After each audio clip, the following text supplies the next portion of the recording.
Hindi ko kinakaya yung smoke then fuck ni Maris Racal, day. Tungkol to sa breakup ni Anthony Jennings at ng girlfriend niya, go. Ang daming chismis, guys. At ito na nga yung chismis, nag-post yung girlfriend ni Anthony Jennings ng mga screenshots ng mga conversation ni Maris Racal at ni Anthony Jennings, go. Intense.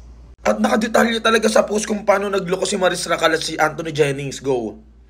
At ito na nga yung post, guys. Let's go, basahin natin. Ang daming screenshot. I'm so excited. May dalawang screenshot na mahaba pero hindi ko nababasahin sa inyo, guys. I-explain ko na lang. Hindi na daw siya mananahimik, kundi i-expose niya na daw yung panloloko sa kanya ni Anthony Jennings at ni Maris Racal. At ito yung screenshot, go.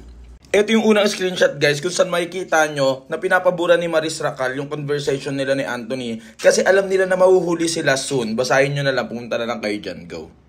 Tapos nakita din ng girlfriend ni Anthony na marami silang conversations at maraming phone calls, video calls, guys. Tapos ang sinasabi lang sa kanya ni Anthony is ka-work niya lang, kailangan niya pakisamahan, go.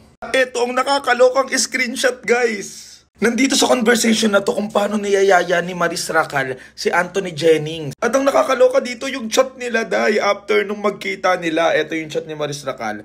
That was so hot. Sabi ni Anthony Jennings naman, it was, pahinga ka na, ha ha ha ha.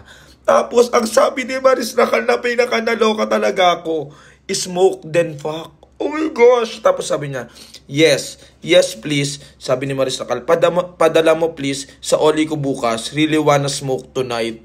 Oh my God, smoke then fuck. Ano ibig sabihin nun?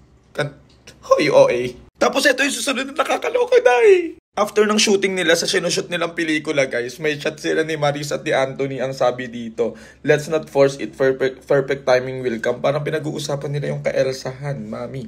Tapos etong sarap ng biyahe pa uwi, sabi ni Maris. Sabi, masaya nga ako, sabi ni Anthony. Sarap, but I'll touch myself na lang. Tapos may selfie ni Maris na nakaganon. Grabe, I'll touch myself na lang, sabi ni Maris. Naloka talaga ako dun.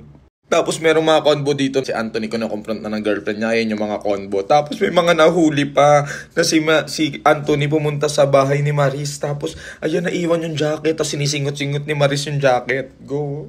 Oh my God. At ito po yung nakakaloko. Naging okay sila ng girlfriend niya. Ganyan. Kasi nagtitiwala naman yung girlfriend. Nagbi-video call po sila sa Italy nung nasa shoot siya. Hanggang sa may mga confrontations na nangyayari, day. Eh di nahuli na naman ng girlfriend, day.